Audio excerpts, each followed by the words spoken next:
오늘은 여러분들이 이렇게 따라 읽는 것이 별로 없어요. 왜냐하면 강해 설교가 아니라서 그냥 설교예요. 진짜 오랜만에 설교 한번 해보네. 자, 제목을 읽을까요? 주님의 오심이 왜 기쁜 소식입니까? 예. 왜 성탄절은 온 세계가 다 기쁠까요? 장식도 많이 하고, 어떤 절기에 전 세계인들이 장식을 할까요? 나무에다. 어떤 절기 때 서로 선물을 줍니까? 특별히 사랑하는 사람한테는 선물을 주잖아요. 서로 기뻐합니다. 이건 예수님을 믿든 안 믿든 다들 아주 기뻐한단 말입니다. 왜 예수님이 오신 것은 그렇게 기쁜 일일까요? 오늘 본문의 말씀을 보겠습니다. 누가복음 시작. 천사가 이르되 무서워하지 말라. 보라, 내가 온 백성에게 미칠 큰 기쁨의 좋은 소식을 너희에게 전하노라. 오늘 다윗의 동네에 너희를 위하여 구주가 나셨으니 곧 그리스도 주시니라. 너희가 가서 강부에 쌓여 구유에 뉘어 있는 아기를 보리니 이것이 너희에게 표적이니라 하더니 호련히 수많은 천군이 그 천사들과 함께 하나님을 찬송하여 이르되 지극히 높은 곳에서는 하나님께 영광이요 땅에서는 하나님이 기뻐하신 사람들 중에 평화로다 하니라. 아멘. 오늘 본문에 분명히 천사가 말했습니다. 예수님이 오는 소식은 첫째, 큰 기쁨이랍니다. 큰 소식이에요. 빅 뉴스예요. 여러분, 세상에 뉴스는 아무리 큰 사건도 큰 일도 3일 이상을 연속해서 하지는 않습니다. 며칠 지나면 다 지나간 일로 묻혀버리고 맙니다. 그런데 예수님에 대한 소식은 지금 2000년이 지나도 이렇게 온 세상이 큰 뉴스로 야단을 합니다. 아니, 예수님 오시기 전 3000년 전부터 그리하셨어요. 여러분, 옛날의 구약에는 예수님이 인자 같은 이의 모습으로 오셨습니다. 아브라함에게 나타나서 축복하셨고 심판을 집행하셨어요. 소돔 고모라 성을. 그 외에도 주님은 많이 나타났어요. 오늘 우리가 성경을 읽을 때 사사기에 나오는 말씀은 그 이름이 묘사라 기도자라, 아주 영원하신 하나님이라, 평강의 왕이라 등등등. 예수님은 그때도 이미 세상에 오셨었습니다. 그러니까 예수님에 대한 뉴스는 빅뉴스예요. 언제나. 그래서 역사도 예수님이 중심이에요. 예수님이 오시기 전 BC, 예수님이 온 이후 AD 이래가지고 예수님이 역사의 중심이라고. 빅뉴스이기 때문에 그렇습니다. 큰 소식입니다. 두 번째는 기쁜 소식입니다. 기쁜 소식의 반대는 슬픈 소식이고 염려되는 소식이에요. 여러분, 뉴스를 들어보세요. 신문을 펼쳐보세요. 기쁜 것은 20%가 안 됩니다. 대부분 안 좋고 염려되고 겁나는 일들입니다. 예수님은 기쁜 소식이에요. 기쁜 소식이니까 즐거워하는 것이고 기쁜 소식이니까 야단들을 하는 거예요. 세 번째는 좋은 소식입니다. 난 이 기쁜 소식과 좋은 소식을 구분하는데 여러분에게 도움을 주기 위해서 예를 들겠습니다. 우리나라가 올림픽에서 중국을 이겨서 금메달을 땄다. 어떤 종목이 쇼트트랙에서 항상 땄다. 그러면 그거는 기쁜 소식이에요. 슬픈 소식이 아니고 기쁜 소식입니다. 그러나 내게는 이익이 없어요. 좋은 소식은, 이 굿 뉴스는 내게 이익이 되는 것이에요. 원하는 대학의 합격자 명단에 내가 들어있다. 이건 기쁘고 좋은 소식이에요. 사업을 했는데 많은 이익이 발생했다. 기쁘고 좋은 소식입니다. 그래서 이 좋은 소식은 내게 구체적인 이익이 되는 거예요. 예수님은 크고 기쁘고 좋은 뉴스입니다. 그래서 세계가 야단을 하는 것입니다. 그럼 본론에서 하나님이 우리에게 주신 이 예수님, 이 선물 보따리를 한번 열어보도록 하겠습니다. 여러분, 다른 때는 선물을 잘 안 주는데 성탄절은 사랑하는 사람들이 하여튼 선물을 주고받는 것 같아요. 확실히 그래. 자, 선물을 열어보면 첫 번째, 예수님께서는 주신 첫째는 구원입니다. 최고의 선물, 하나님이 예수님에게 주신, 예수님을 통해서 우리에게 주신 첫 번째 선물은 구원이죠. 죄를 용서해 주셨어요. 어느 정도로 용서해 주셨느냐면 원죄를 용서해 주셨고, 지금까지 내가 지은 죄를 용서해 주셨고, 여러분 놀라지 마세요. 앞으로 지을 죄도 용서하셨어요. 그래서 하나님 앞에 내 죄가 올라가지 못하도록 하나님 우편에 계신 예수님이 딱 가로막고선 변호사로 일하시는 것입니다. 그것 때문에 내가 피 흘려 죽었습니다. 이 피로 모든 죄를 씻었습니다. 그래서 하나님 앞에 우리의 죄가 올라갈 수가 없어서 우린 심판을 안 받는 것입니다.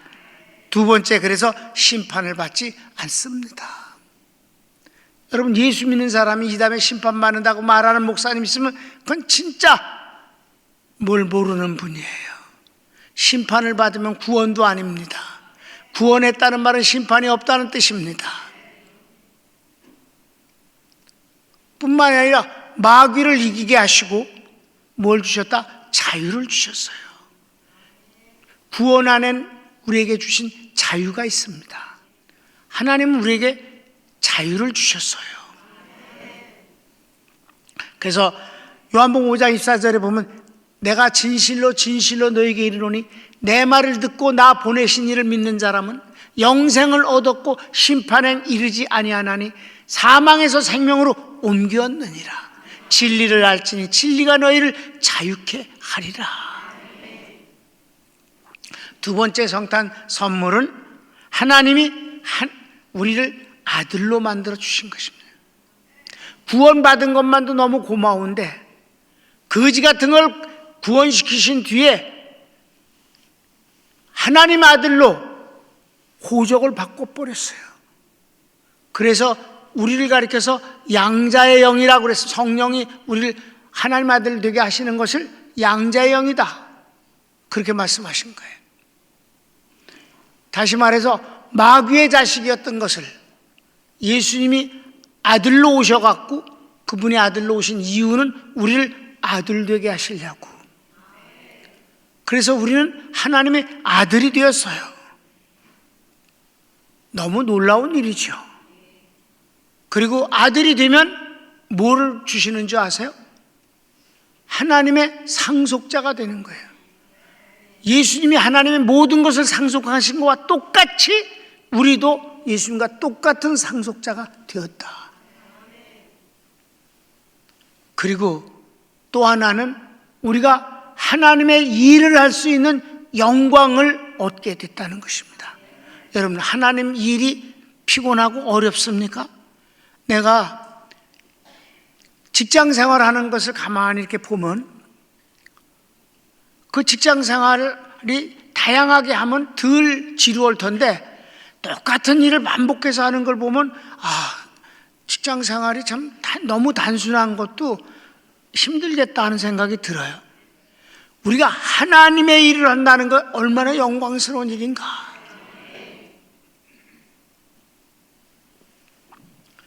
그 생각을 했어요. 저것만 하고 그냥 밥만 먹고 살면 얼마나 참 그럴까.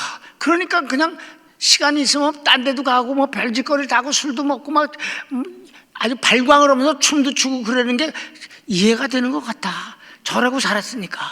근데 우리는 그런 거 안 해도 하나님의 일을 하는 데서 오는 기쁨과 보람이 너무 크잖아요. 우리가 하나님을 섬긴다는 건 영광스러운 일이에요. 자녀가 되게 하셨고 상속자가 되게 하시고 하나님의 일을 하는 영광을 주셨다. 그렇잖아요. 너희는 다시 무서워하는 영을 받지 아니하고 양자의 영을 받았으므로 성령에 의해서 하나님을 아빠 아버지라 부르느니라. 자녀이면 후사, 곧 상속자, 하나님의 상속자가 되었습니다. 그리스도와 똑같은 상속자가 되었으니 그리스도와 함께 영광을 얻기 위하여 고난을 받는 것 또한 마땅하니라. 이렇게 하나님의 자녀가 됐고 상속자가 됐고, 그리고 그 영광을 얻기 위하여 또 고난도 받는다. 곧 주님의 일을 하는 것도 고난이 아니냐. 너무 감사한 일이죠. 두 번째 선물 보따리도 정말 놀라운 것이에요. 그래서 우리가 한 번도 얼굴 보지 못한 하나님을 아버지 하지 않냐. 하나님 아버지라고. 세 번째 선물은 예수님의 은혜와 축복을 받게 되는 것입니다. 구원받고 하나님의 자녀가 되는 권세를 얻은 뒤에는 주님이 이 땅에서 뭘 만드셨냐 하면 성도를 위해서 교회를 만드셨어요. 교회를. 자녀된 성도는 처음엔 갓 태어난 아기와 같아서 거기서 교회에서 양육을 받으면서 자라게 됩니다. 그리고 교회는 많은 은혜를 주시게 돼 있어요. 그리고 다 성장한 성도는, 많이 성장한 성도는 은혜를 계속 받으면서 하나님을 섬김으로 그 대가로 축복을 받습니다. 그래서 주님이 말씀하신 거예요. 나는 양의 문이니 누군지 나로 말미암아 들어오면 구원을 얻고 그리고 들어가며 나오며 꼴을 얻으리라. 도적이 오는 것은 도적질하고 죽이고 멸망시키는 것뿐이지만 내가 온 것은 양으로 생명을 얻게 하고 더 풍성히 얻게 하려는 것이다.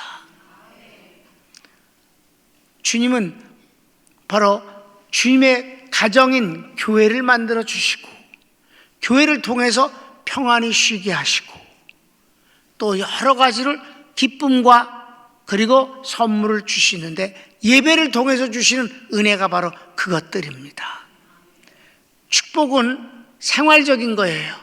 그건 갑자기 주시지 않습니다. 만일에 예수님을 믿자마자 부자가 된다면 믿지 않는 놈들이 돈 때문에 다 교회를 나올 것입니다. 하나님은 거기에 속지 않으십니다.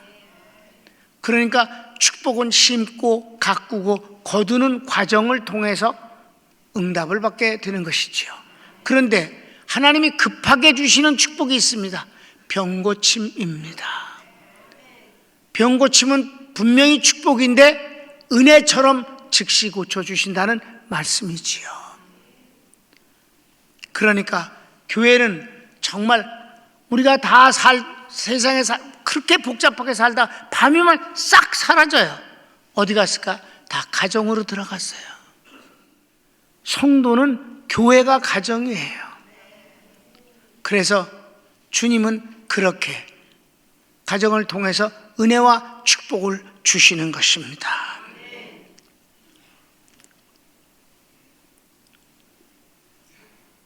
마지막 4번은 이게 마지막이면서도 가장 큰 건데 성령님을 우리에게 보혜사로 보내주신 것입니다. 예수님이 이 땅에 육체로 계실 때 제자들은 얼마나 좋았을까? 그건 진짜 복음을 모르는 바보들이 하는 소리입니다. 주님은 말씀하셨어요. 내가 가는 것이 너에게 더 유익하니라. 내가 가지 않으면 보혜사가 너에게로 오실 수 없고 내가 가야만 그가 오시느니라. 아직도 너에게 이를 말이 많지만 너희가 깨닫지 못해서 그만둘 수밖에 없다느냐. 그런데 성령 보혜사가 오시면 너희를 진리 가운데로 인도하시고 내가 너에게 말한 모든 것, 너희들이 깨닫지 못했던 것을 다 깨닫게 해주시며 장차 될 일, 곧 내가 다시 재림하는 것에 대해서도 그분이 말씀해 주신다. 여러분, 성령님이 오신다는 건 너무 어마어마한 축복입니다. 내가 성령님의 깨닫게 하심에 대한 가장 최근 것을 말씀을 드리면 어제 저녁이었습니다. 토요일 날 저녁에 나는 주일 날 말씀 전할 것을 이렇게 준비하고 확인합니다. 오늘은 이렇게 설교를 하게 되니까 교환이 강해 설교하고는 좀 다르게 이제 준비했어요. 그리고 오후 예배 요한복음을 강해할 것을 이게 준비를 하는데 요한복음 17장이 오늘 오후에 할 일이에요. 그런데 항상 제목을 적고 이제 성경을 물론 읽고 거기에 이제 제목을 만들어서 성도들이 쉽게 이해하도록 설명체로 다 써놓고 그것이 본문 말씀이 이렇다는 걸 소개함으로 증명하게 됩니다. 그런 방법으로 우리가 쭉 말씀을 공부하잖아요. 그런데 1번하고 제목을 적는데 잘 안 돼요. 그래서 줄을 찍찍 그었어요. 근데 그런 일이 별로 없는데 그냥 쭉쭉쭉 그냥 정말 쉽게 말해서 글씨가 막 개판으로 쓰여질 수밖에 없는 거는 어떻게 마음이 바빠서 여기서 나오고 근데 손은 말이 안 들으니까 막 쓴단 말이에요. 근데 털커덕 걸리고 털커덕 걸려서 찍찍 긋고 그래서 안 되겠다. 그러고선 혼자서 기도를 했습니다. 성령님이 깨닫게 해주셨습니다. 요한복음 17장은 예수님의 기도예요. 예수님의 생애 중에서 제일 긴 기도를 한 것이 요한복음 17장입니다. 예수님의 기도를 내가 빼고 더할 일이 없는 것이고 설명으로 말을 바꿀 수가 없는 거예요. 믿습니까? 무슨 말인지 그걸 성령님이 깨닫게 해주시는 거예요. 주님의 기도를 내가 뭘 간섭을 해서 멋진 말로 설명을 하겠는가? 그대로면 되지. 하나도 어려울 게 없는데 그거 갖고 장난할 수는 없는 거예요. 물론 장난이란 말 자체가 물론 잘못된 말이지만 어떻든 간에 건드릴 게 없는 것이 주님의 기도가 아닌가. 이걸 성령님이 깨닫게 해주신다 이 말이죠. 그게 얼마나 감사한 일인지. 그래서 준비하다가 탁 덮어버렸어요. 내일은 그냥 한 절 한 절 하는 것뿐이다. 주님의 기도이니까. 여러분, 성령님은 우리에게 그렇게 깨닫게 해주시고 보호해 주시고 대신 기도해 주시고 도와주시고 최고의 선물이 아니냐. 예수님이 선물인데 그분이 우리에게 주신 마지막 최고의 선물은 성령님이시다. 그러면 내가 아버지께로부터 너희에게 보낼 보혜사 성령, 곧 아버지께로부터 나오시는 이 성령이 진리의 성령인데 그가 나를 증거할 것이요 너희도 처음부터 나와 함께 있으므로 나의 증인이 되리라. 성령님이 오셔서 뭘 한 거예요? 우리가 지금 성령님이 아니면 예수님에 대한 고백을 할 수도 없어요. 그 다음에 예수님을 전하는 데 있어서 하나님이 못하시는 게 한 가지 딱 있는데 전도예요. 전도는 성도들이 하는 것입니다. 근데 성도들이 혼자 하는 게 아니에요. 성령님과 함께 하는 것입니다. 오직 성령이 너에게 임하시면 권능을 받게 되고 예루살렘과 온 유대와 땅끝까지 사마리아와 땅끝까지 이르러서 내 증인이 되리라. 나 이 말씀을 마지막으로 준비를 하면서 하나님의 이 성탄절에 하나님의 선물 보따리를 여는데 이것도 하고 싶고 저것도 하고 싶은데 4개로 함축하는데 내가 얼마나 힘들었는 줄 알아요? 4가지 선물만 지금 했단 말이에요. 딴 것도 더 하고 싶은 게 많지만 이 마지막 성령님에 대한 말씀을 준비하면서 다시 한번 내가 하나님 앞에 두 손을 모으고 감사 기도한 것은 정말 성탄절을 옛날 같지 아니하고 이런 때에 우리 교회가 마지막 주님의 재림이 가까운 이때에 선교에 주 앞에서 쓰이게 하시니 얼마나 감사한가.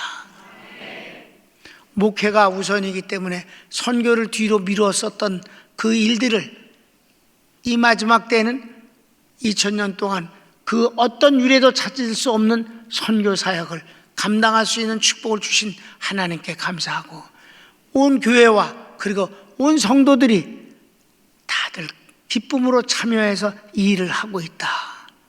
여러분, 성탄 선물이 우리 교회에 풍성하지 않습니까?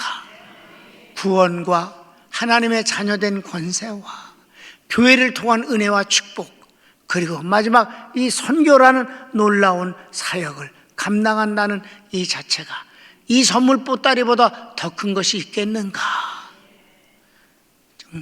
여러분, 하나님이 여러분에게 주신 선물 보따리를 귀하게 여기시며 기뻐하시기를 바랍니다. 정말 메리 크리스마스가 아니겠습니까? 세상 환경은 이렇게 저렇게 다릅니다.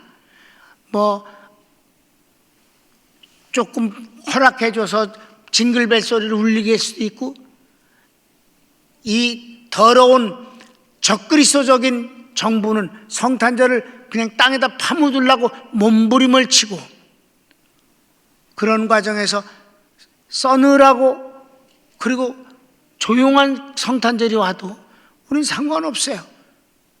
우리는 최상의 영광을 주 앞에 돌리면 되는 것이고, 주님을 사랑하고 감사하고 그분의 선물은 그네들이 어떤 짓을 하든지 간에 찬란하고 행복하고 무지막지한 호화스러운 일이기 때문입니다. 사랑하는 여러분, 하나님의 이 성탄 선물을 마음껏 누리시기를 주님의 이름으로 축복합니다. 손을 모읍시다. 사랑하는 주님, 정말 감사하지 않습니까? 성도들이여, 다 같이 주여 한번 부르고, 하나님이 주신 예수님이라는 성탄 선물, 그 성탄 선물을 하나씩 한번 열어보니까 너무 어마어마합니다. 하나님이 우리에게 죄로부터 자유를, 심판으로부터 자유를, 하나님의 놀라운 은혜의 자유를 주셨습니다. 당연히 여기지 맙시다. 그것을 누리는 것을 이제는 그냥 습관화돼서 조금이라도 하는 것이 귀찮아 여기지 맙시다. 주여 한번 부르기도 합니다. 주여, 사랑하는 주님 감사합니다.